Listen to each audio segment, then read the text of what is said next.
Okay, folks, welcome. Thanks so much for being here tonight. If in fact it is night for you, I guess we're working across quite a few time zones right now. My name's Liberty, and I'm a member of the Firestorm Collective.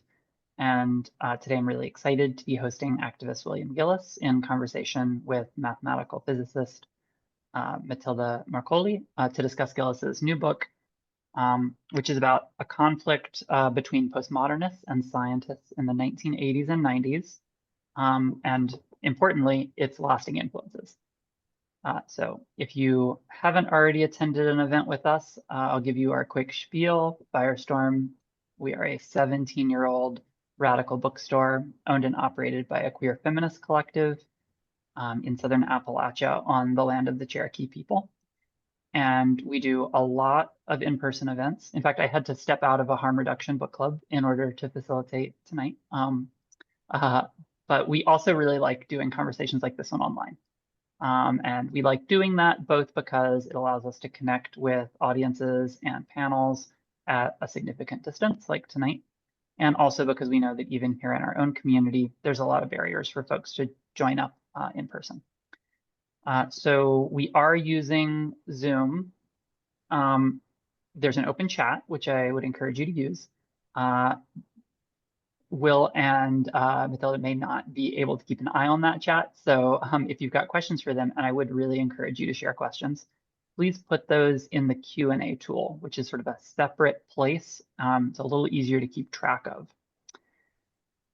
Let's see. Yep, I will also share a link in just a moment for the book in case you haven't already purchased a copy, and also a link to our upcoming events calendar so that you can check out further opportunities. All right, so we're going to get started here. Just some quick bios. First up, William Gillis is a second-generation anarchist who's worked as an activist in countless projects and capacities since getting involved in the lead up to N30, the battle in Seattle. They have a background in high energy physics and have held a deep fascination with egalitarian potential of markets since 2003. Thanks so much for being here, Will, and for writing this book. Thanks for having me. We've also very generously got Matilde Marcolli, who, if you didn't already catch it, wrote the foreword. Matilde is a professor of mathematics and computing and mathematical sciences at the California Institute of Technology. She's the author of 6 monographs and over 150 research papers in mathematics, theoretical physics, information theory, and linguistics. And her recently published Mathematical Structure of Syntactic Merge is a mathematical formalization of Chomsky's theory of merge in generative linguistics. Thanks so much for being here with us. Well, thanks for the invitation to participate in this discussion. Absolutely. All right. Well, with that, I'm going to go ahead and turn it over to Will to start the conversation and share a little bit about did the science wars take place?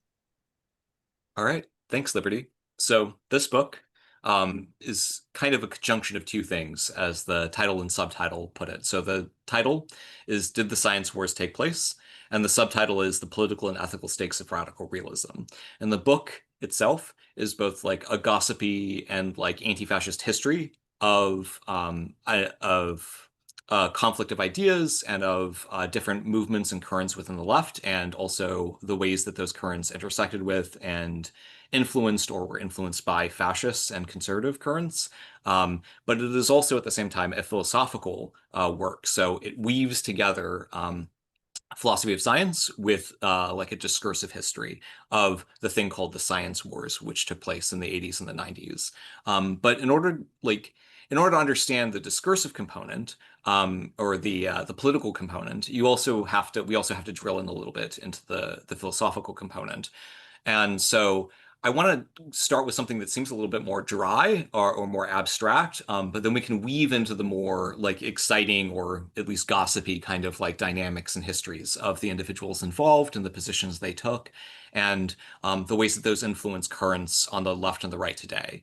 So there's an example I like to give, which is in 1951 at a cafe in Paris, the philosophers A.J. Ayer, Georges Bataille, and Maurice Merleau-Ponty were all sitting together late at night arguing. And as Bataille put it in writing, we finally fell to discussing the following very strange question. Ayer had uttered the very simple proposition, there was a sun before men existed, and he saw no reason to doubt it. Merleau-Ponty, Ambrizio, and I disagreed with this proposition. And I think that this sticks to the heart of the conflict over scientific realism and over realism more generally. And to give a sort of a preview of my book, I don't make a distinction myself between scientific realism and more general metaphysical realism.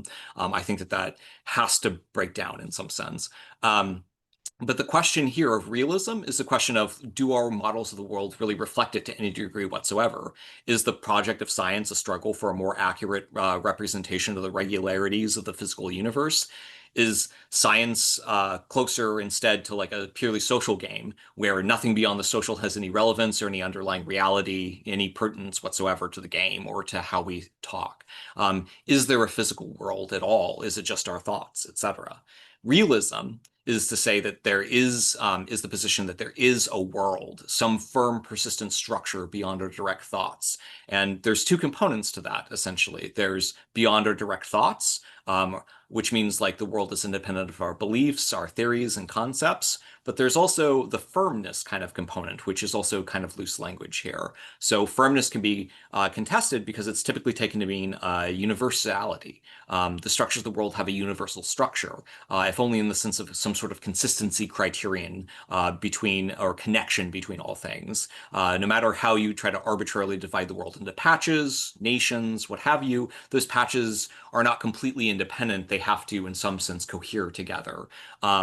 And scientific realism, in philosophy of science and philosophy more generally, is the notion is focusing on specifically how scientific models might actually reflect the world, or might actually, in some sense, capture the structures of these regularities of the world, if such regularities exist. As the anti-realist Bosso Franzen put it, science aims to give us, in its theories, a literally true story of what the world is like, and the acceptance of a scientific theory involves the belief that it is true. That's his characterization of scientific realism. That is not to say that every theory broadly used by scientists must be true. Theories can, of course, change. Old theories can be improved, but there is some scientific theories so highly confirmed, so highly connected and enmeshed in confirmation that they become they start to more accurately capture a higher degree of the underlying structure of the world. So scientific realism is not, in the general use, the claim that every single model that a scientist ever makes anywhere is therefore 100% real. That's obviously not the case because scientific theories are constantly changing, right? Not all of them. And scientific realism is mostly focused on the fact that there does seem to be some convergence in theories, that we do seem to settle in some sense toward in certain directions. We do seem to be forced into some notions of underlying structures of the world. Objects on Earth fall, right? There's some consistencies that start to push their way in, and ultimately physics makes strong claims about the universality of some of those consistencies or structures or firmnesses that we see in the world. Now, in the 1970s and through the 1990s, there was a political and social and academic conflict over scientific realism versus anti-realism, and more general realism versus anti-realism, and it became known as the science wars in the 1990s. But it is important to note that before it blew up into headlines on the New York Times or front page articles all over the world, this discursive conflict, this philosophical conflict, was taking place within both academic circles and in the radical left, or in radical circles. So there is a history of both postmodernism and the currents, or some of the currents of people who would become critics of postmodernism, that were enmeshed in communities and discourses and political activist circles that were quite charged over these questions because they thought they had a great degree of, that there were a huge amount of political and moral stakes to these questions, and that, whether or not someone was an anarchist or whether or not someone was an anti-authoritarian would turn on which side of this you would take. And quite famously, two prominent and influential philosophers, Paul Feyerabend and Richard Rorty, wrote books in this exchange and this back and forth, where rejection of scientific realism was framed by them as the anarchist or anti-authoritarian position, which is kind of darkly funny because Feyerabend himself was a former Hitler Youth member who snitched on folks to the Nazis and identified politically closer to authoritarian Maoism, and explicitly rejected political anarchism repeatedly and denounced and made fun of anarchists. And Rorty himself was a staunch defender of the authoritarian liberal state. He explicitly defended the police, military prisons, borders, etc., against actual anti-authoritarians, and also himself repeatedly made fun of anarchists. So there is a weird kind of topsy-turvy dynamic that started to occur within the academic side of the science wars, where the anti-realist position started to become identified as canonically the anti-authoritarian and even the anarchist position. But this is kind of hilarious because there were anarchists involved in this discursive conflict and its political wings and its subcultural currents. And those people had very sharp opinions on all of this. So green anarchists were naturally quite concerned with concrete material reality. And most, like Zerzan, were actually quite hostile to postmodernism. On the other end of things, Bookchin kind of infamously failed to grasp the steep divide and tension between green anarchism and postmodernism. And he infamously accused Zerzan of being a postmodernist amid his other critiques of postmodernists. And, there were all sorts of other anarchists and folks involved from the radical left. And famously, Noam Chomsky was quite prominent and vociferous in this. And beyond formal anarchist directions, there was a great degree of feminist hostility to postmodernists going back to the 1970s. So one of the earliest moments in which the postmodernist milieu is, as I describe it and as I focus on, because you can cut that slightly differently depending upon how what you focus in on. But I tend to focus the story around Semiotext, which was a journal and then a publishing house out in New York City. It was interestingly enough a place where the French currents of post-structuralism, which was more of a formal identification or a public identification than postmodernism was in France. Those currents were brought to America in one instance in 1976 quite physically because Lotinger, the main publisher and editor and focus of all of this, brought Foucault, Deleuze, anyway, a Lyotard, a few other famous figures from the post-structuralist currents in France to New York City to give a presentation and a talk at a conference called Schizopolitics. And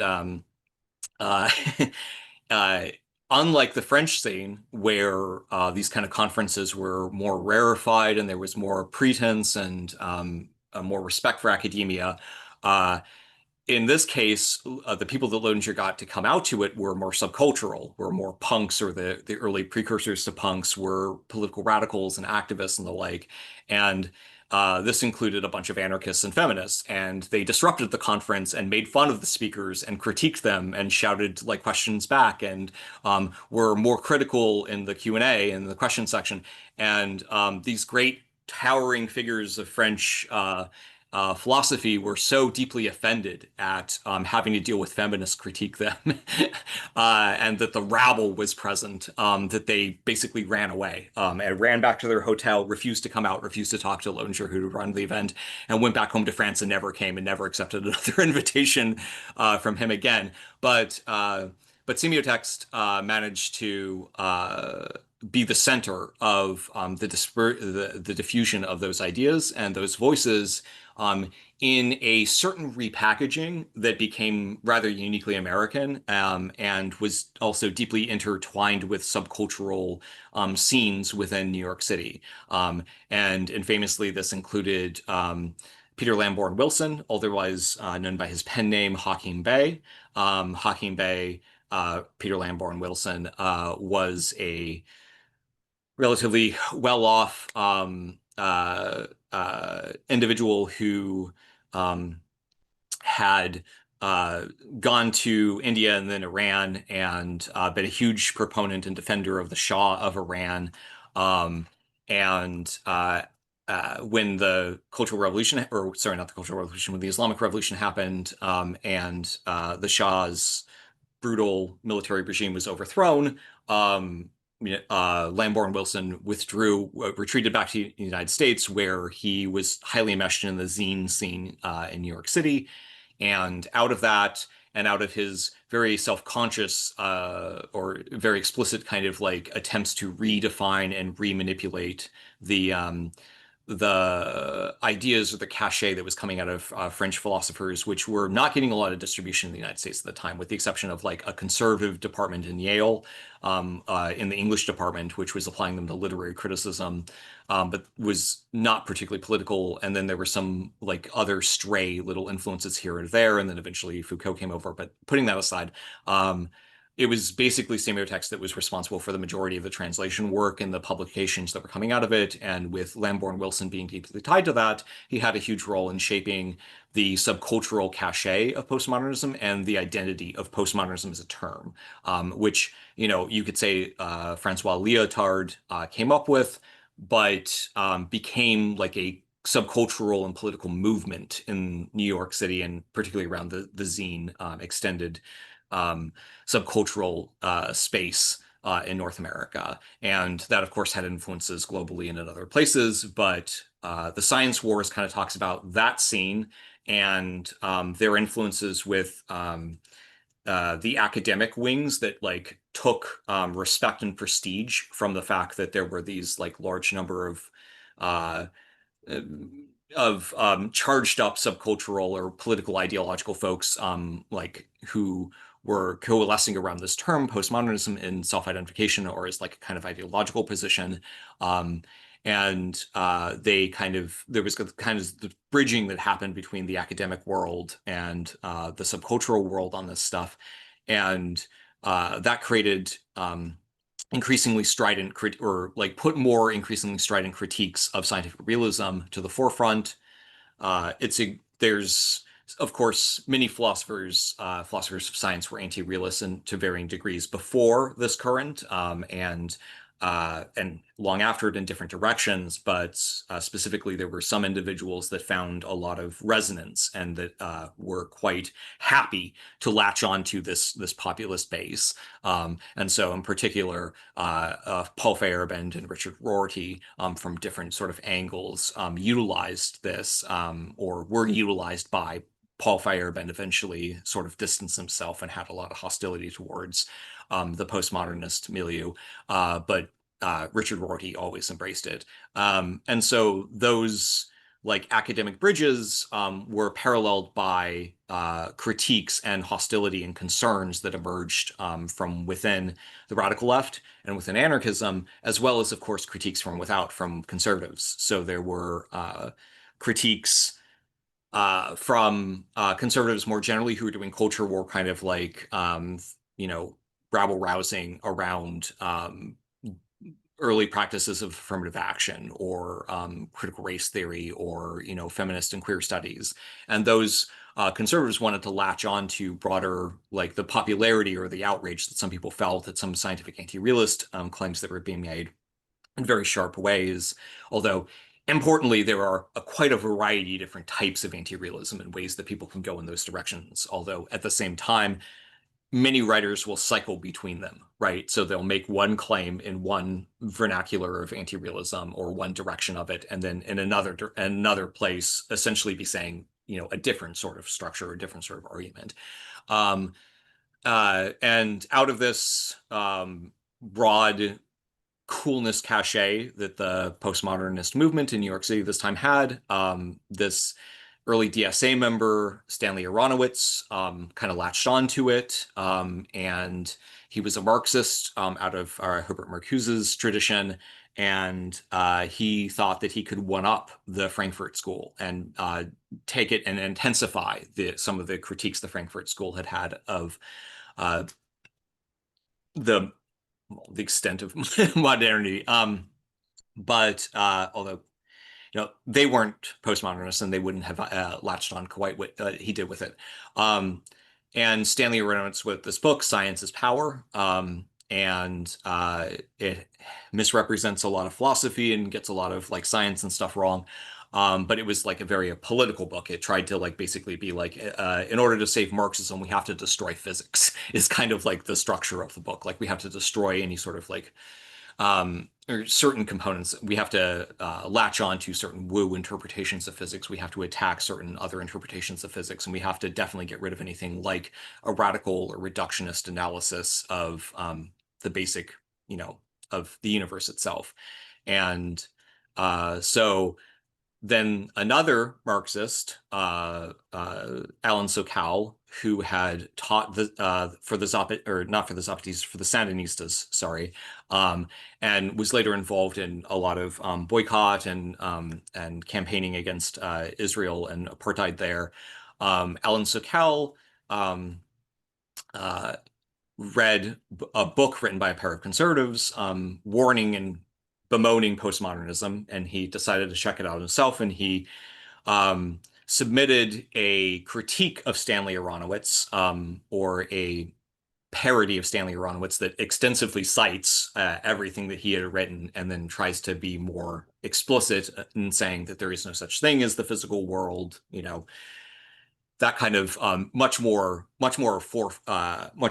undeniable about it. He wrote this paper, but he packaged it as praise of Stanley and of the people around him, and sent it off to Stanley's zine, which was called Social Text, which was a Marxist zine. It was not an academic journal. It was not peer-reviewed. It came out of academia, but it was not particularly. It was not like classic formal academia, No, Sokal claims that he supports the existence of social text, liked social text. I mean, they were both Marxists, right? But that he had critiques of the ways that they were latching onto postmodernism, and that they were essentially trying to hide the extreme anti-realist philosophical claims that they were enmeshed in, that they were associated with. Stanley Aronowitz, for example, was publishing Hawking Bay, and he included, or Peter Lamborn Wilson, including an essay by Peter Lamborn Wilson where he's pretty explicitly defending child rape, right? And doing so in ostensibly postmodernist terms, and citing Paul Feyerabend and critiques of science in this broader postmodernist milieu as a justification for pedophilia. And Hawking Bay, Peter Lamborn Wilson, was a prominent ideologue of NAMBLA. He was officially like a member, and he wrote a lot of things for them, and he was one of their leading lights. So there's all these crossovers that happen, and when Sokal writes this article, it blows up and gets really big, and then and becomes this huge, like Sokal's hoax becomes this huge thing. Now today, it's oftentimes misrepresented as a critique of a lack of peer review at Social Text, and there is some degree to which Sokal is complicit in the way that this has been read in this direction. But he always said that he didn't want Social Text to have peer review and was pro them not having peer review. It was more about the content that they would be willing to associate with and would publish. And he could demonstrate that through the hoax. So today, the story and this fight that took place as a consequence, as sides, firmed up, and a bunch of leftist scientists, or mostly physicists, came together to critique the postmodernists, and the postmodernists in turn tried to close ranks and say that all of left academia was under attack.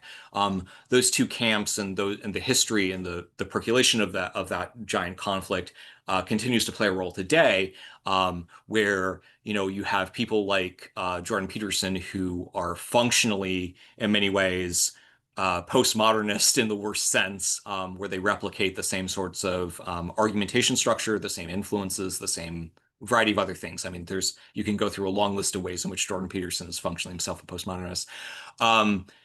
They take those things and yet try to wrap themselves in the cloak of the prestige that in some circles the science warriors side of the science war had in their critiques of the postmodernists.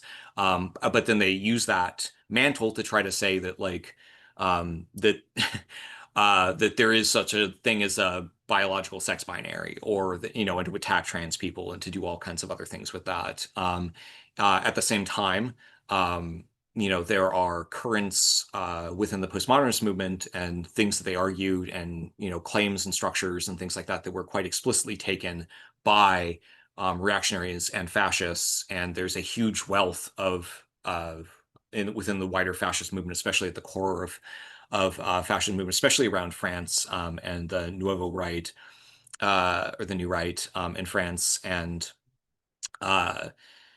people in broader fascist networks that quite strongly identify as postmodernists themselves.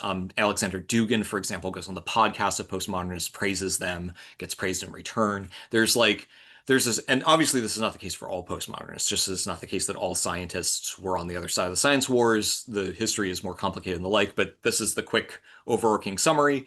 The book breaks down all of these sorts of all this history, all this philosophy, and then it also breaks down the influences of the ways in which this very influential discursive war continues to play forward and continues to be latched onto by ideologues and grifters and academics in different political directions. And also it is quite critical of the ways in which a certain subset of science warriors have conducted themselves and have turned to the right. Those who, I think it's fair to say that Ellen Sokal was a leftist. I mean, somebody who volunteers to teach for the Sandinistas and coordinates boycott stuff of Israel is not particularly someone you would see as on the left. And yet today he's a TERF, right? Today he's a transphobe. Today he says things that fly in the face of the kinds of arguments for scientific realism that I find affinity for.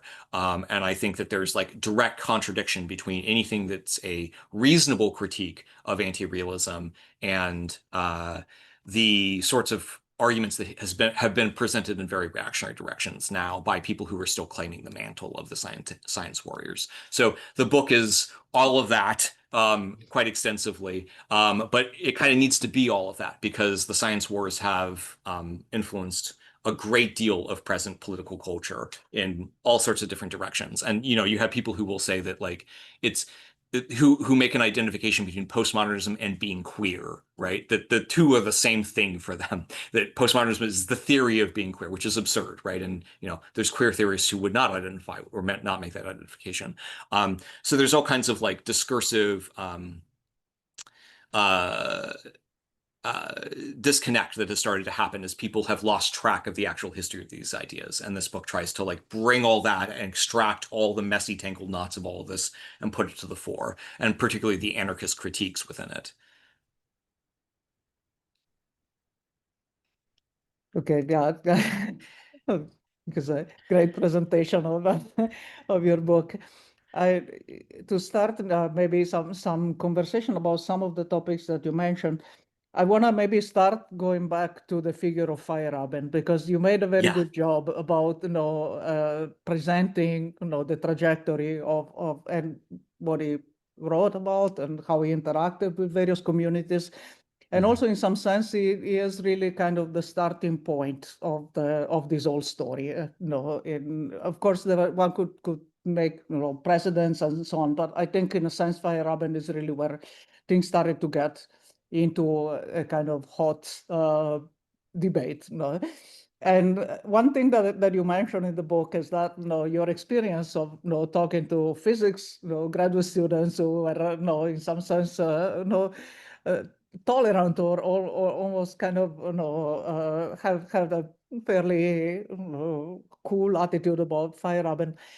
And I agree with that experience because at the time when I was a physics student, which was back in the second half of the 80s, we physics students, theoretical physics students, were actually eagerly reading Feyerabend.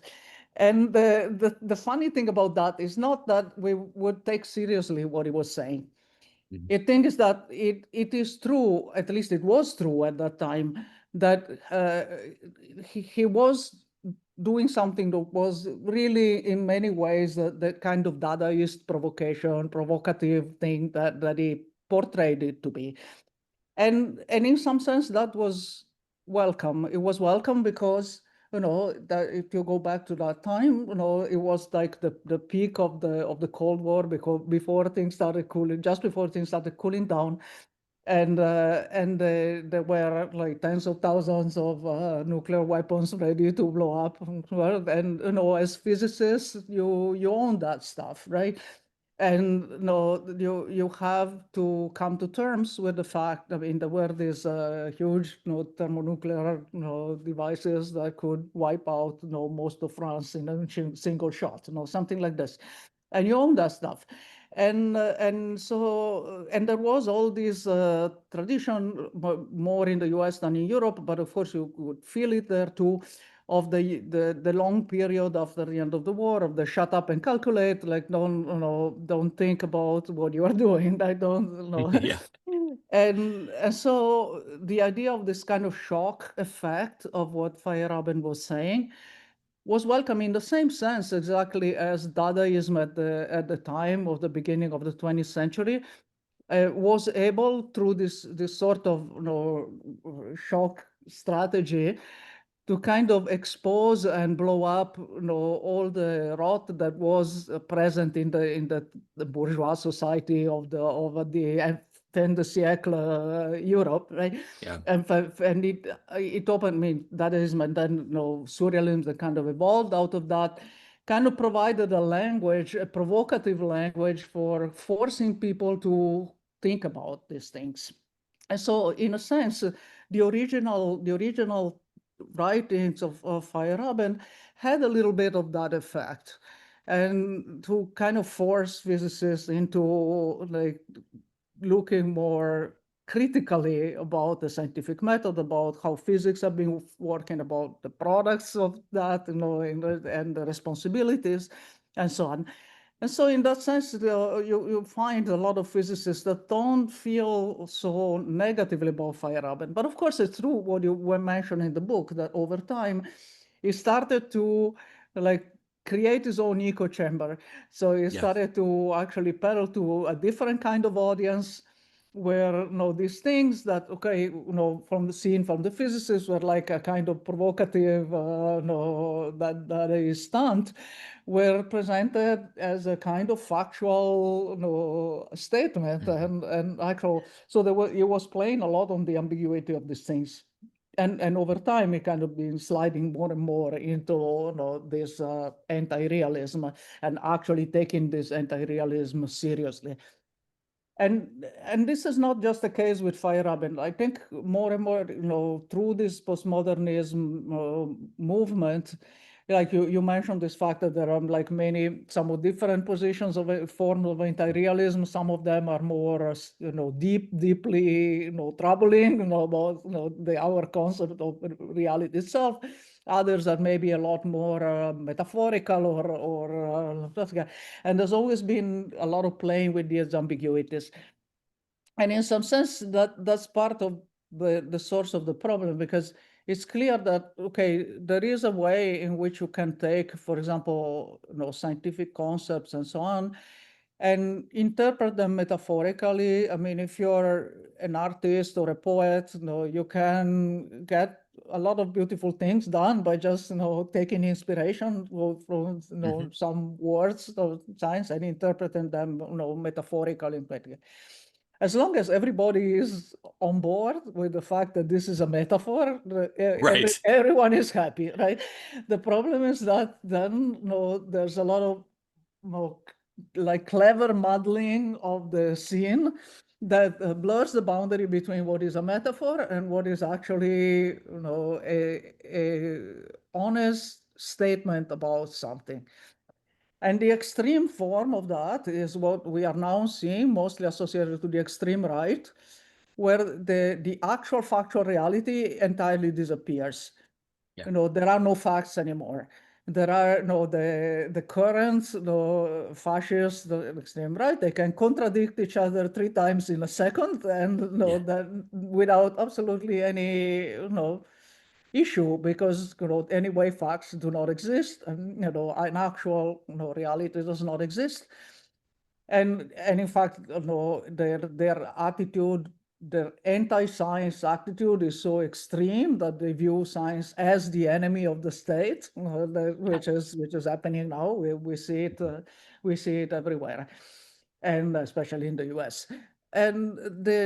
so I mean, I think this has been like a progressive erosion of the boundary between what is said as a kind of provocative statement to force people to think critically about what they're doing, like the early Feyerabend is doing, and this like extreme form in which like science is the enemy and facts do not exist and reality does not exist. Yeah, I mean, there's definitely a trivial sense, and I've always felt this, and I think I even had this conversation with you like 10 years ago before Trump had, won. We were having this conversation, I think, down in LA.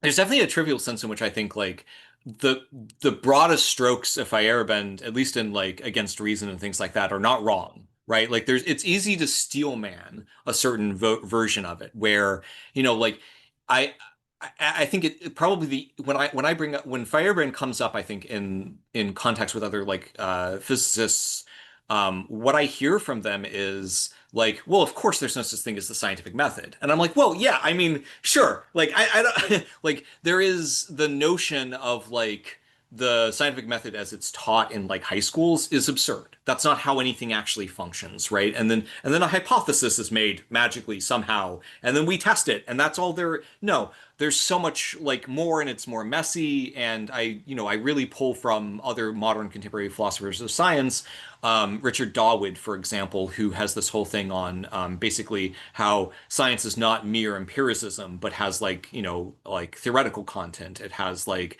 content of what I think Schindler would call the theoretical virtues, right? Virtues outside of and again, these were also admitted to by other theorists at the time to some extent. There was always a little bit of they wanted to play a little loosey-goosey around them, but Tom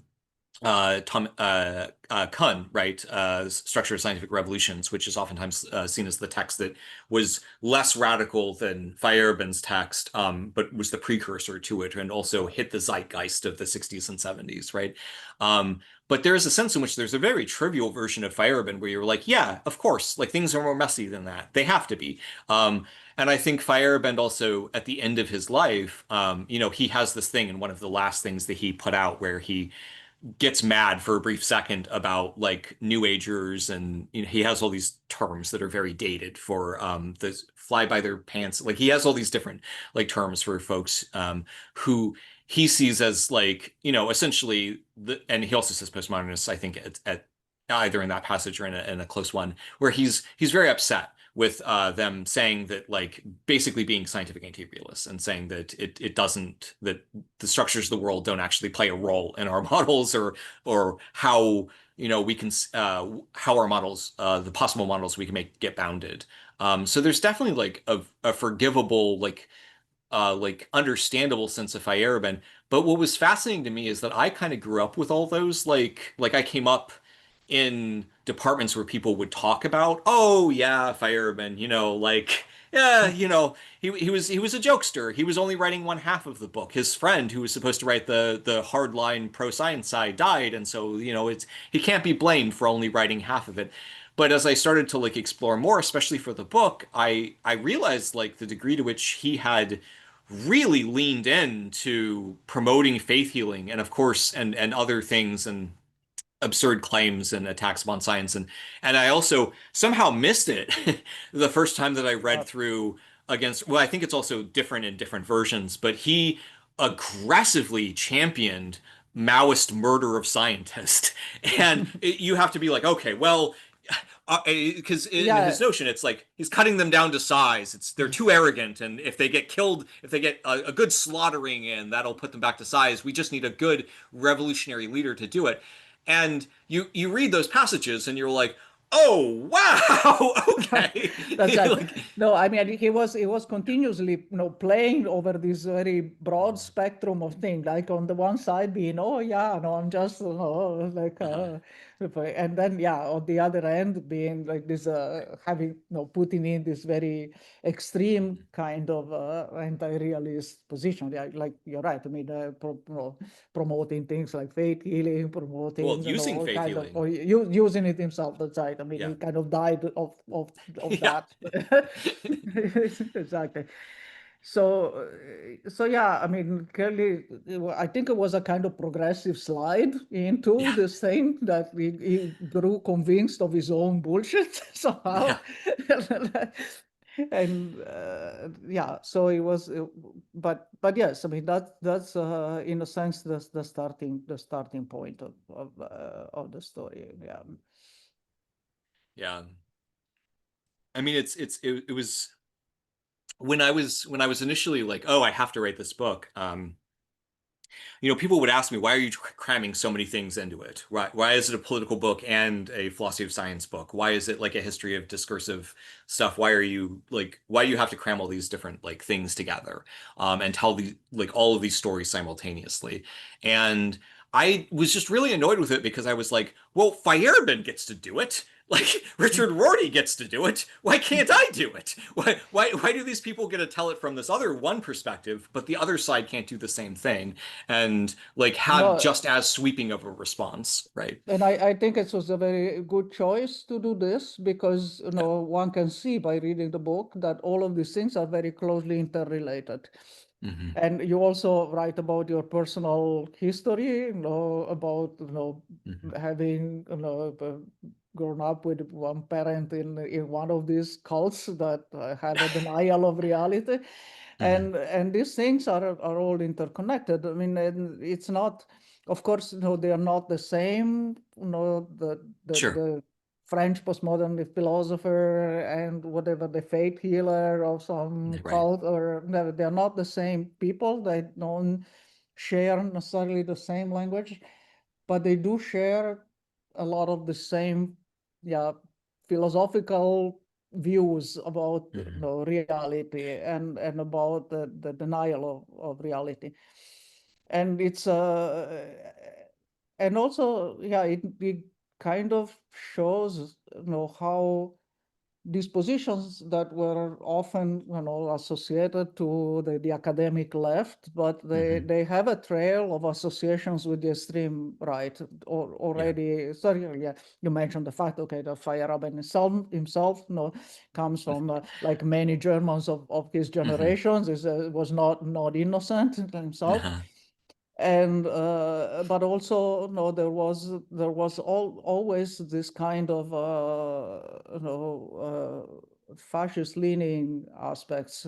I mean, fascism itself from the very start, in the 1920s, was a reaction, a kind of virulent reaction against modernity, and it was trying to do all kind of mysticism and irrational beliefs. There was had this was uh, anti-realist positions on many things. Was attacking science, attacking realism, and already from the start, and it became even more extreme in the Yeah.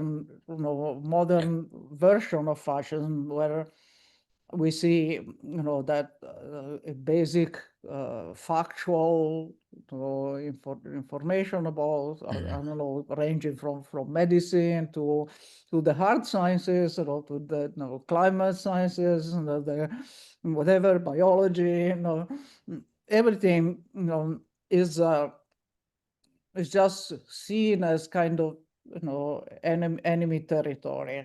Yeah. And the actual grounding any statement in facts and provable facts and actual some yeah, is considered Well, the notion of universality, right? The consistency, anything like a need to have consistency or a need to like have the same fact apply today that a fact that applied tomorrow, anything along those lines. Because, the sort of radical realism that I'm gesturing at in the book is very like focused on like the sort of structures that physics can analyze and the sort of like, is there a physical universe at all? And like, the speed of light or like those kinds of things, or like, the electromagnetic field. But a lot of these bare questions are like they get started at questions of like, do we strive for consistency or generality or universality at all? And there's a core thread in the book kind of analyzing how a lot of the left took away the wrong like analysis of fascism in the 1950s, and analyzed fascism as totalitarianism, which it certainly was to some extent. But what the totalitarian analysis of fascism like pushed on a lot of people was thinking of fascism as uniformity, and thinking of fascism as cohesion. When despite the bundle of sticks, like iconography in fascism, at least especially the the National Socialist variants of fascism, were always extremely focused on difference and always extremely focused on variation. And non-universality. I mean, the critique of so many, it's so present in early Nazi Germany, this push that like universality is this Jewish conspiracy, right? That just as we oppose Hollywood and globalism, we also oppose like the Jewish physics of like, the general relativity or, special relativity or things along those lines, which of course relativity is a little bit of a misnomer in terms of like how normal people oftentimes interpret that, because it's a consistency, right? It's not an inconsistency. It's a structure of it's a universality. It's about kind of like mapping how things are structured, how there are universal structures, right? And so there was this big push in before in the conservative Germany before the Nazis took over, and also within the Nazi movement, and when the Nazis were in power, to not only oppose globalism in terms of like notions of universal ethics or moral commitment or the expanded circle of care and morality, but also attacks and concerns with physics itself, and they saw it as the universals that it was like at least claiming to uncover, and I think uncovers, were seen as catastrophically ideologically like opposed to the National Socialist project.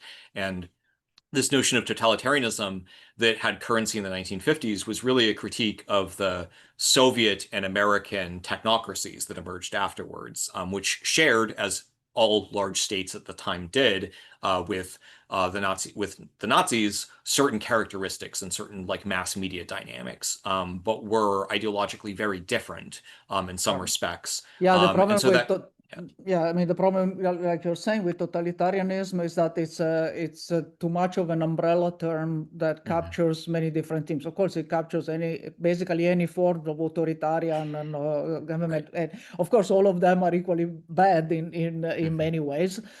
But they don't necessarily mean, that doesn't necessarily mean that they function in the same way. And the fascist type of totalitarianism is different from the Stalinist type of totalitarianism. It doesn't mean that one of them is preferable to the other, but it's just that they function in different ways. Well, it And also, I think by focusing on totalitarianism as a structure of society, it missed fascism as an ideology or value set, right? And so this is increasingly a dynamic that we've seen play out over the last 10 years, where I think a lot of liberals are just behind the curve, have not been like listening to fascist movements themselves, and so describe fascism in terms of a structural dynamic, right? Fascism is only here. Fascism is a state of affairs rather than an ideology. Fascism is only here when we have a total state, a total dictator, these sorts of other things. And that sort of analysis simply can't or couldn't capture, it still can't capture, but it couldn't capture for a really long time, really important currents of the fascist movement. So there were so many fascist breakaway tendencies ideologically after the fall of, the Third Reich, that framed themselves as defenders of the little guy, right? I mean, fascism always framed itself as defenders of local particularity, but that was so core to their perspective that they like called themselves national anarchists or things like this, or there were all these movements that cloaked themselves and that draped themselves. I can't possibly be a fascist because I'm queer. I can't possibly be a fascist because I'm this or this other thing, and because I'm fighting for I'm a racial separatist. I'm not a fascist, kind of like language, and those currents were always it was always very hard for the left, or for large sections of the left, and for also liberals, to respond to those currents when they were still trapped within the frame of thinking of fascism as inherently totalitarian. So when somebody would say, well, I'm pro-difference, they'd be like, oh, well, by definition, you can't be a fascist. Even though the defense of difference in that sense goes back to the beginning of fascism and was always like really core, especially to the Nazi variant of it. The Nazis saw themselves as preserving local types of nationality and local culture, right? Of Yeah, course, they I would mean, exterminate the Slavs, and they would go off and exterminate whole Slavs of the world. Uh, but but they still saw themselves as like, we're going to protect France and like rip out the Hollywood and the Jewish influence and get it back to its essential roots and protect its difference, right? yeah, the whole blood and soil kind of Right. ideology, right, is really Hmm. based on this idea that your local. I mean, Hmm. there is this. No, I mean, Heidegger was obviously a notorious Nazi, and Hmm. they wrote this pretty lousy text on technology, the question the technology. It kind of has it clearly has an issue with the convertibility of energy, right? Yeah. Because it's like too universal for Uh-huh.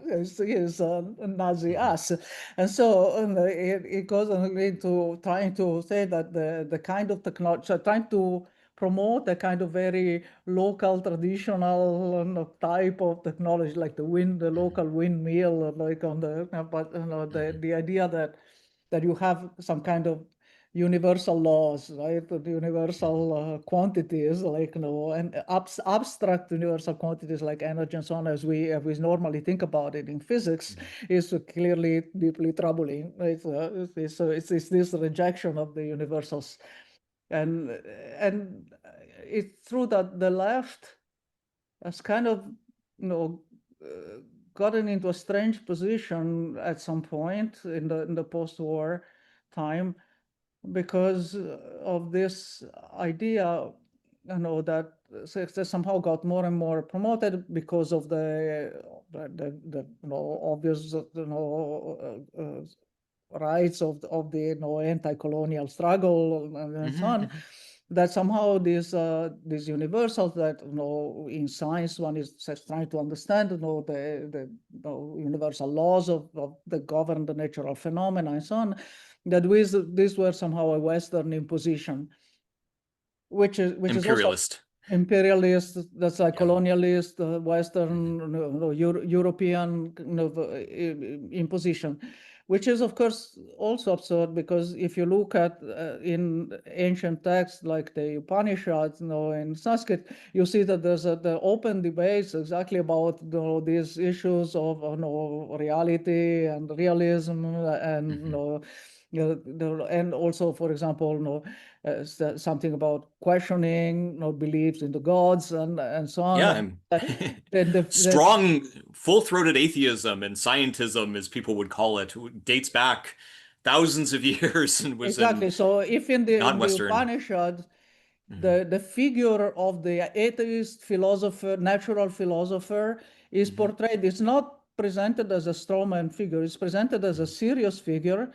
So it's clear that it was something that was sufficiently developed and sufficiently important that Mhm. inside your sacred text, you have to introduce a debate that treats this type of adversary with a lot of dignified, seriousness.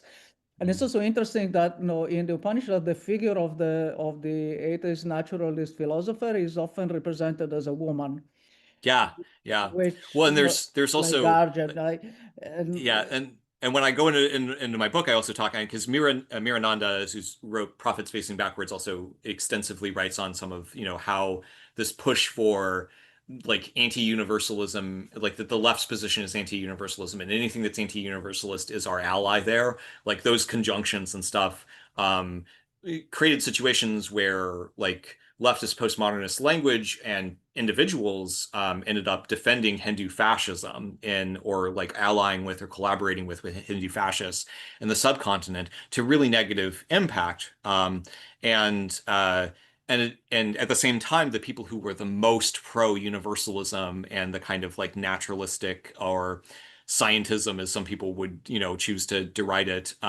perspective, were people who were the most oppressed in Indian society, right? The untouchables, the Dalit, like the people at the various levels of the caste hierarchy, and women, who were like, well, like had obvious affinity for objective reality, and were also in many ways materially positioned within society as the closest to it, right? So like in the caste system, the further you are from material issues and material considerations, the higher you are, the more abstract that you're able to like ignore the physical world around you because you're so lavishly like provided for, the higher like your status is. And so there is this deep like, and this goes back, as old as the caste system, we would assume, this like deep correspondence between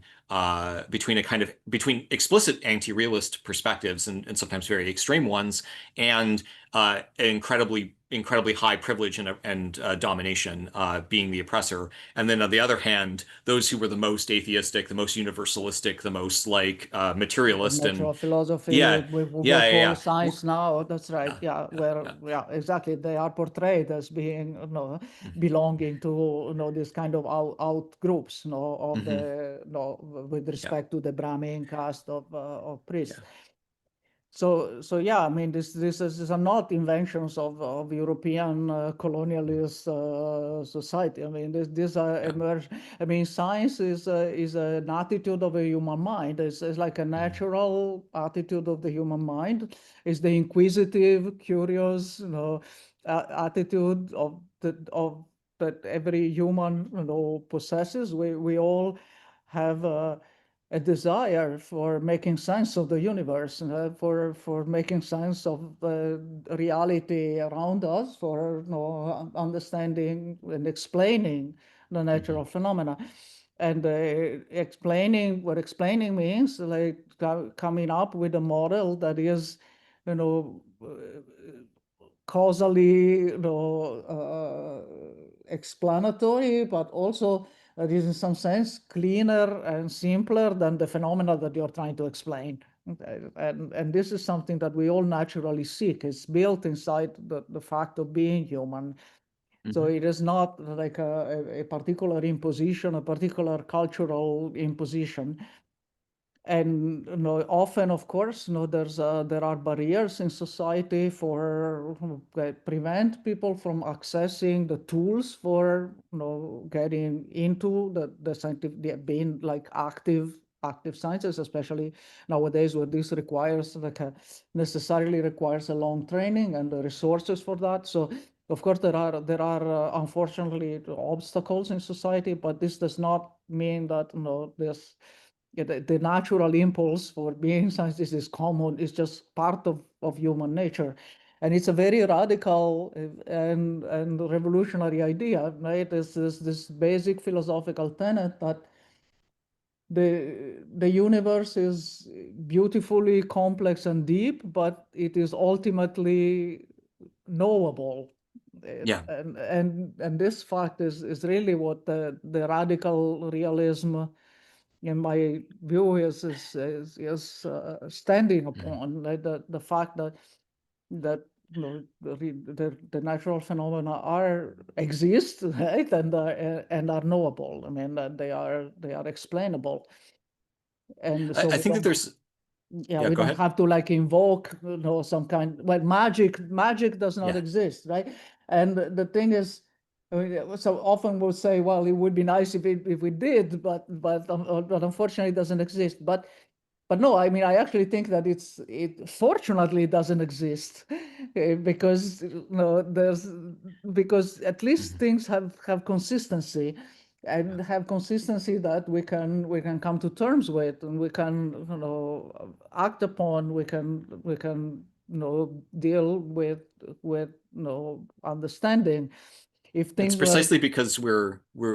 precisely because we have the ability for knowledge, we have freedom, right? Like we can make choices because we can know, right? To varying degrees, to limits, etc. But we can make choices. We can know what our actions are, right? We can have some degree of knowledge, and that's so core to what freedom is. yeah. Yeah. Sorry to cut you off there. Yeah, no. That's also this point. And and yeah, I mean, you also in your introduction you were mentioning this fact that during the science wars, okay, there was on the one side this like postmodernist point, and on the other side there were scientists who were trying to criticize the postmodernism, and many of them, like so-called, came from a radical leftist perspective. There are many physicists that have I mean, that are politically on the radical left. This was very much the case at the time, in Italy where I was studying physics, and it's more mixed in the US. But it's certainly true that there are many scientists who are also politically radical. There are also conservatives who have been trying to, like you were saying, view these objections to postmodernism in a more instrumental way to actually attack the positions of the left, using that as an excuse.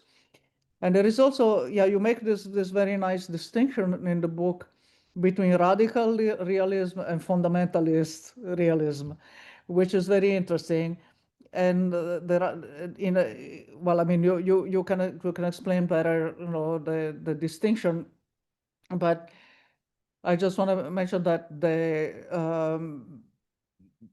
there's certain kind of scientists, like for example, you see this typically happen. Again, this is not like a generalized statement. There are many exceptions, very respectable exceptions to this rule. But what happened, for example, is that during the 90s, there was a big influx in the US and in Western Europe of scientists, coming from the former Soviet Union and Eastern European countries. And many of them, of course, were traumatized by the experience of Stalinism and of authoritarian communism in the Soviet Union. And so they kind of, and on the other hand, they did not have a direct experience of the dangers of fascism. So many of them kind of slided towards the extreme right politically. And for kind of understandable historical reasons. Of course, this does not apply to everybody. I mean, there are many people. I can think of some names, though, it applies to. Yeah, exactly. I mean, we can all think of some names that it applies Sure. to. I mean, there's many scientists from former Soviet bloc who are leftist and of course anti-authoritarian, but for example sympathetic to anarchism and so on. But there's a certain number of them that just slided directly towards the extreme right and embraced openly fascist positions and so on. And moreover, several of these people, they have a kind of view of science, which is, which I mean, paradoxically, because they come from a society that kind of had educational paths towards science for people in various levels in society. So kind of, in a sense, an easier access science, but they have often a kind of elitist view of the scientific community. So they're kind of holding on to a view of who can be a scientist that is basically a white male from an elite, not an economic elite, but a kind of intellectual elite. Yeah. And so, for example, they are very opposed to any attempt to enlarge the base of who can be part of the scientific community. I would raise, though, that there's and I bring this up in the book, there's a different direction, though, of course, of fundamentalism as kind of a direction or a foundation for a style of realism, which is, I think, really on display in Alan Sokal, which is to say that we can see a anti-elitist current within Sokal's writing. And I always appreciated that current, right? The kind of everyone is a scientist current. But I think it really I didn't recognize that this was coming from maybe a different sort of place than it would come from with me, or that some of the philosophical assumptions were a little bit different until he really went transphobic, right? And you can kind of see how there is a connection between the kind of populism that he wanted to have as science is open to everyone, a kind of populist anti-elitism, and his hostility or his like ridiculous his credulousness in the face of like really spurious turf arguments around gender.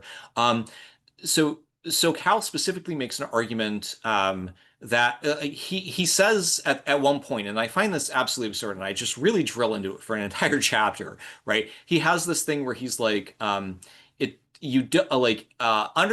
that neutrinos I don't know if neutrinos are the exact example, but understanding understanding that quarks are real takes a bit of trickery. It's not trivial. But anyone can understand that sex is real.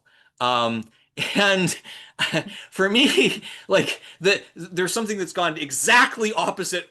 Like it has failed in a really deep way for that to be the case, because what SoCal is doing essentially is saying it's a kind of populist perspective that whatever your preconceived notion is, whatever the average person intuits or believes is common sense, we must accept as true, right? But it could easily be the case that there's, like let's say that, and I don't believe that this is true. I don't think that sex is a biological reality. I think it's inextricable from gender. I think that like there's all these dynamics of it. I think that there are things that oftentimes we talk about, like actual biological dynamics and stuff in terms of like a hormone versus a different hormone. Like those are things that exist in the real world. Those are atoms that exist in the real world. But when we talk about like is like we could call it once upon a time a scientific hypothesis of a sex binary, right? It could easily have been the case that there were that there was a quaternary or something like that, right, where there were four genders, right, or four sexes in biological systems. It could easily have been the case that there was any number of other possibilities. That it is absurd to think that our intuitive everyday model of reality would be true if we looked into it in depth scientifically. That is not to say that everyone is not a scientist, or that everyone doesn't have the ability ultimately to go in and do the evaluation and to look in depth. Everyone, as the egalitarian in me is like, everyone can be a scientist, everyone can look into this, but that is not to say that you start out with the truth. You don't start out with the truth. I mean, you have to discover it. Everyone can be a scientist doesn't mean everyone is already a scientist, right? Yes, and exactly. And also the thing is this, that obviously if SoCal would, if we would apply the same logic to physics, Aristotelian, we would all claim that Aristotelian physics is true, because this is like the intuitive notion that we have, like our intuitive, if we don't think carefully about physics, and it's very easy to have a completely wrong impression of what the physical laws are. We would fall back onto Aristotelian physics. But of course, since he is not a biologist, he will just does exactly the same thing to biology that he would never do to physics. Well, and it's also it's so funny because he when he's talking about intersex people, he does the same move that some of these people do, where they're like, well, it's a small fraction. Well, it's a small fraction that experience this gene trig here, or that have chromosome patterns of this, or etc. It's a small fraction, so it doesn't matter. Yeah, and that's right. So the whole universe is hydrogen. Is helium and hydrogen. Yeah. It's absurd. Yeah, I mean it's I can't imagine a physicist, like an everyday physicist, like swallowing the argument that just because there's the small fraction of exceptions, we should ignore it. Like it's so absurd. Like yeah, I mean the old laws of Kepler of movement of the planets were coming from the fact that he was looking at this huge number of observations that Tycho Brahe had, and two of them were not fitting the circular orbit. Like so, like two data points were wrong, and in the end, of course, they were wrong, because the whole thing of the circular orbit was wrong. I mean, the Kepler law. So of course, physicists know this very well, and so because they know this very well, right, it means that if they don't apply it, they are being carried away by like their own fears, like their own whatever irrational beliefs.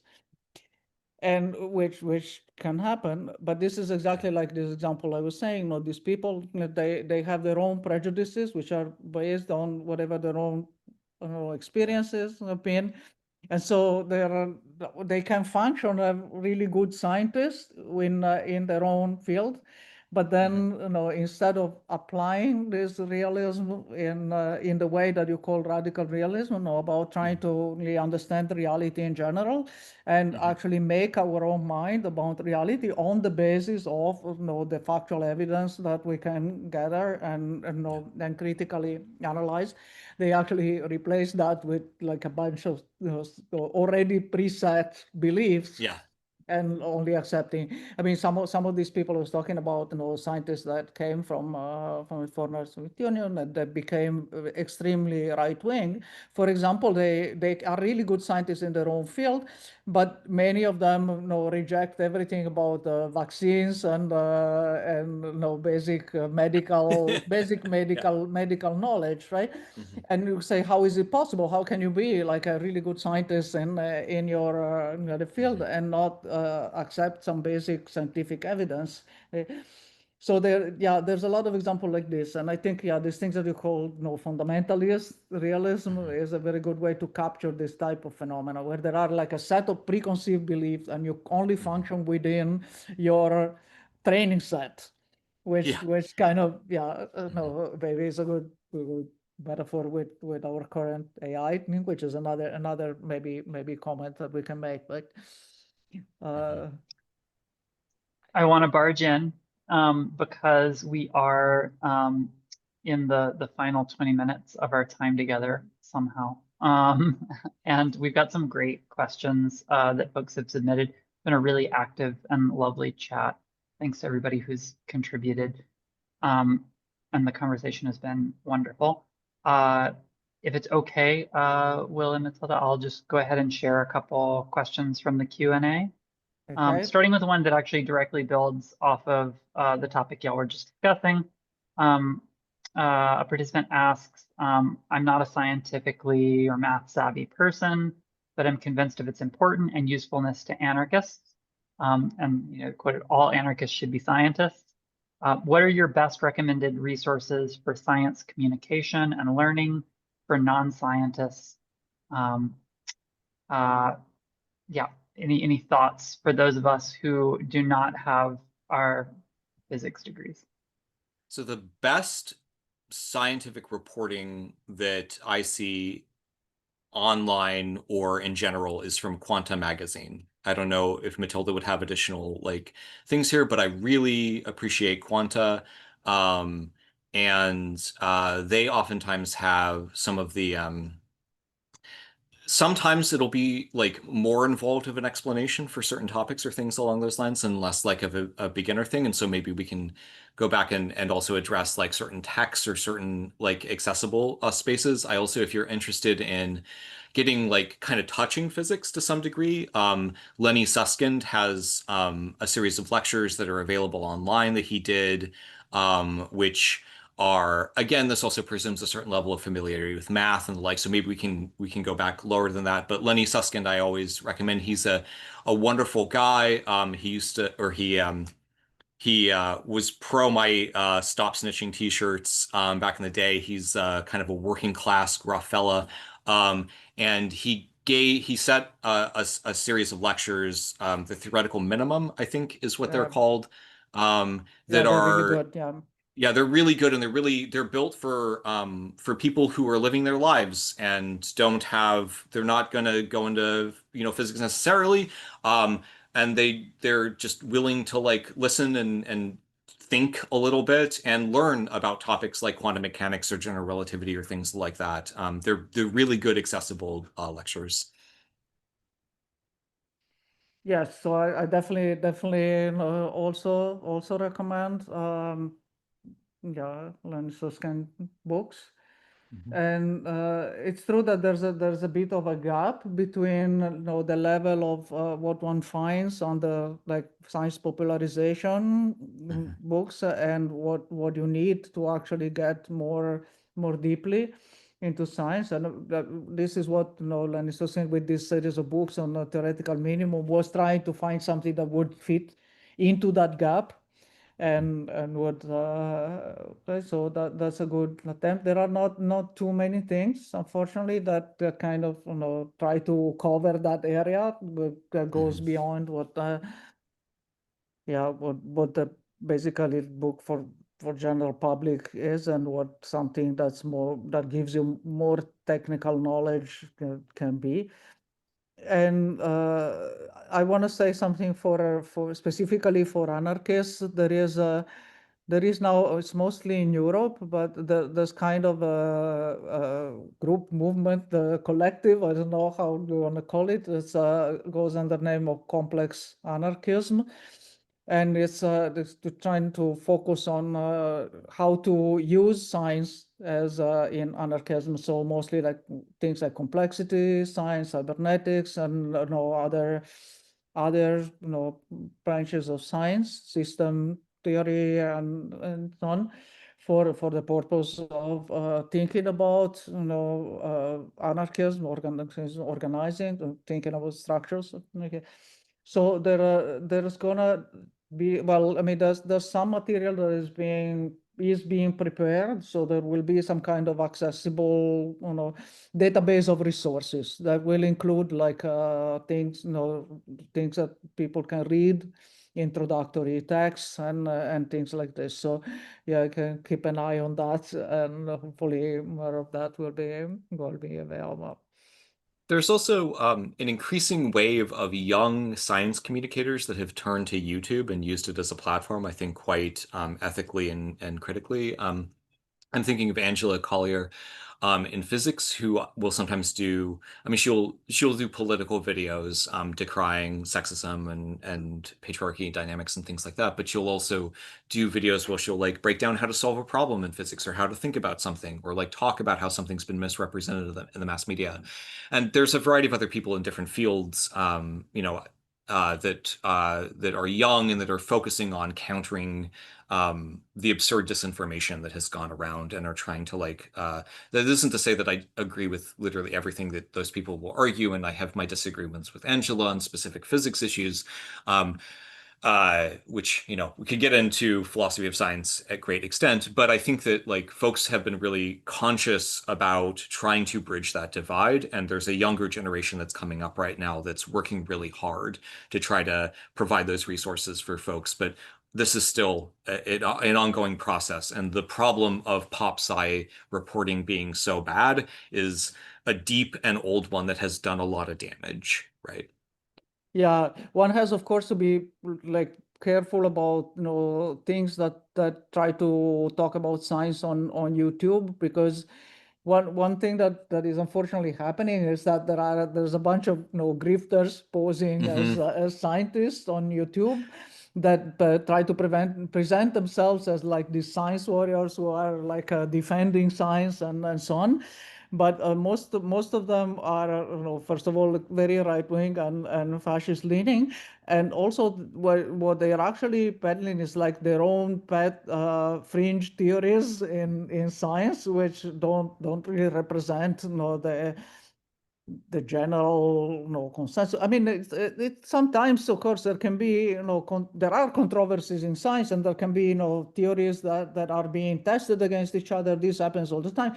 But I mean, there's again, one has to be very discriminating about when this is an actual scientific debate Right. or controversy, and when instead someone is just trying to peddle their own crackpot stuff, and posing as scientists. And unfortunately, there's a lot of that. So it's yeah. There's even scientists, unfortunately, who have a background in science but have chosen to get on the grift wagon. And I'll be happy to name Sabine Hassenfelder as one of them. Unfortunately, she's always had some pretty bad takes in philosophy of science, and she has jumped on the grift train pretty hard for a while now. I would say one last recommendation, though, perhaps to bridge some of the middle thing. Sean Carroll runs a podcast, the Mindscape podcast, and Sean Carroll is a pretty, I feel like, careful thinker and a very like open-minded thinker on a lot of things, and oftentimes covers news or conflicts or controversies in physics with a lot of care and detail. And we align on some like philosophy of science things a lot. And I think he at least puts the diligence in to try to like cover those topics in a way that both is accessible to people who don't have a background, but also is like fair and reflective of like the diversity of feasible perspectives. Thank you for all those resources, and also thanks to folks who put their own ideas in the chat. I'm going to go ahead and throw another question at y'all, if that's all right. This was one we got early in the event, but I think is a great one. Person said, as an aspiring social scientist with a huge interest in bad ideas like conspiracy theories and what makes them functional and appealing worldviews for their adherents, there's a lot of threads that are useful here. I'm going to actually skim down a little bit just because this person wrote quite a lot. They asked, while you speak especially to those in the natural sciences in terms of what must be done to sort of reclaim the territory, what can those of us in social sciences do? Any thoughts on this? Yeah, I mean, I think a lot of the same. Again, this unfortunately isn't a book writing like a solution for pop sci, a solution for, these sorts of problems more generally. Um, and if you read the book, I am, of course, not critical of the content of the social sciences necessarily, so much as trying to emphasize a strong distinction in like the philosophical approaches and the cognitive approaches of things that are called social sciences and things that are called like, well, things around the traditional core of science, physics, mathematics, chemistry, some bits of computer science now. And so, this is these are regions that I'm less capable of speaking at any depth around like how to counter things, but I definitely think that like the same underlying tendencies towards a kind of fundamentalism, a trying to establish like a drive for clear, easy answers that flatter preconceptions or that flatter your priors, things that intellectually flatter you in a variety of ways that I address and when talking about fundamentalist realists and the mistakes specifically that people like Kathleen Stock and Alan Sokal make. I mean, mistakes is a very kind word for what they have done. When you look through those, I think the same sort of like cognitive inclinations are at play there. I am not an expert at pop sci communication. I wish that I was. I wish that, and I think that's incredibly valuable material that a lot of folks should be investing a lot into. And I've also written about the value of for over 10 years now in other things like Science is Radicalism, a short manuscript I wrote over 10 years ago. But and those are the pathway to a better world. But I also would emphasize basically like the inextricable, I mean, like, and this is one of the things that is inherent when coming at it from the kind of radical realist perspective that I set out, is that it is critical that when we get away from the true universals of things like quarks or the electromagnetic field or what have you, that we be so clear about the social construction and the degree to which, I mean, there's always like social elements involved in the process in which like we find things and discover things. But when one makes a decision about how to classify something or create categories at the scale of the human everyday life, like a giraffe, right? I think Richard Rorty and I would agree that a giraffe is a social construct, that it is something that is inherently like shaped by the pragmatism and the practical concerns and the perspective of and the values and the desires of actual human beings in the real world when they are engaging with that. Like you could cut up a giraffe in different ways. Say it's an ecosystem of constituent cells. You could describe it in different ways. And we describe it in a certain way, or say that there's a single thing rather than a multitude of things. We say, we group some things together and group other things together. We claim that a species is cut off at this point and not that point in ways that are very arbitrary and have to be arbitrary at the kind of collective macro scale that human everyday life exists in. And I think any pop sci that talks about human sciences or social sciences has to be centered in that perspective of perspectival kind of like an awareness of the social construction of those things. And what I hope people take away from my book is that that is not like a rejection of reality. That is a embrace of reality in all of its complexity, right? Like it is not the postmodern anti-realist position to say that like these things are subjective or like perspectival or the like.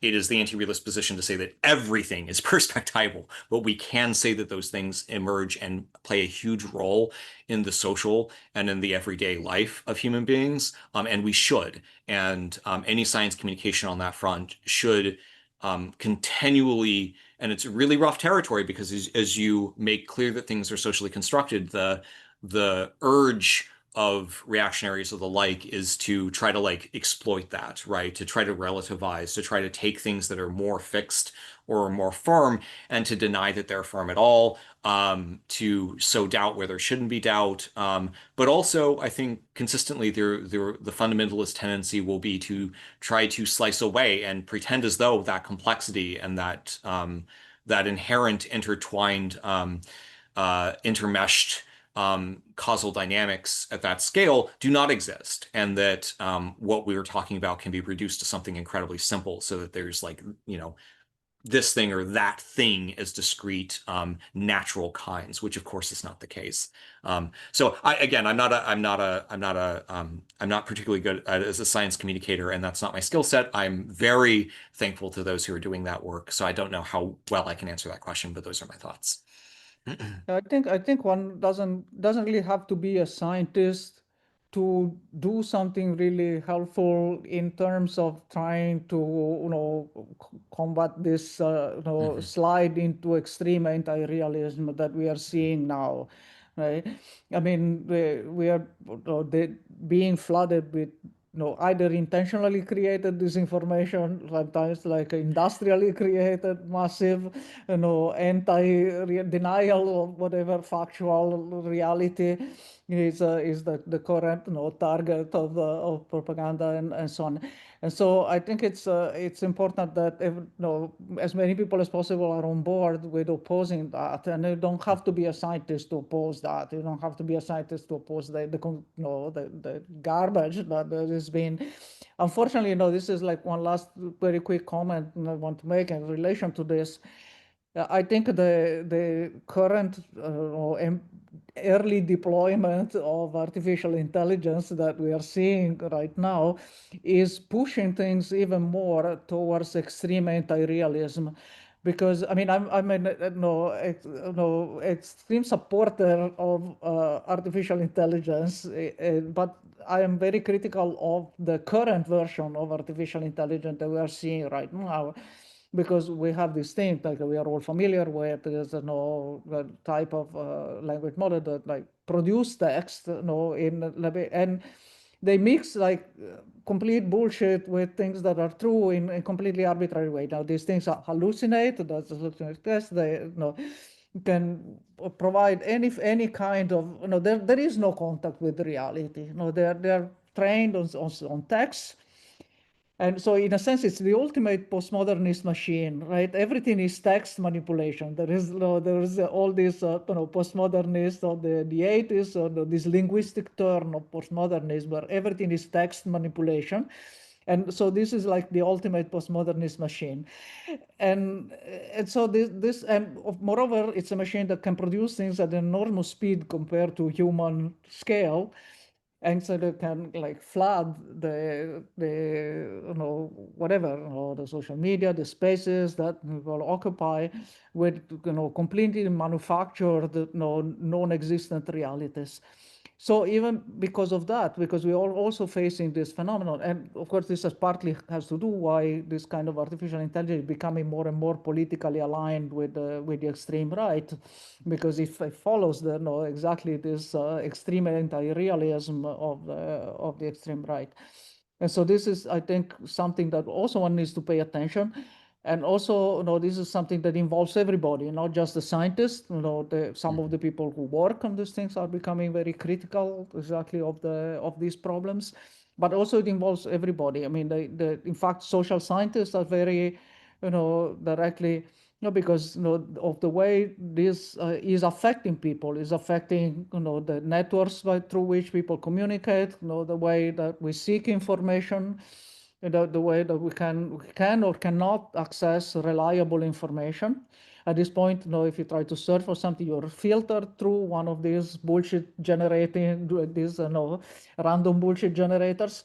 And so our capacity to quickly and easily access reliable information, which was one of the big democratizing effects of the internet in the starting in the 90s, is being lost, because the reliability of the information is becoming a lot more difficult to verify. So this is something that actually I think social scientists can have a lot of good things to say, and maybe that can help in elaborating strategies about how to do something.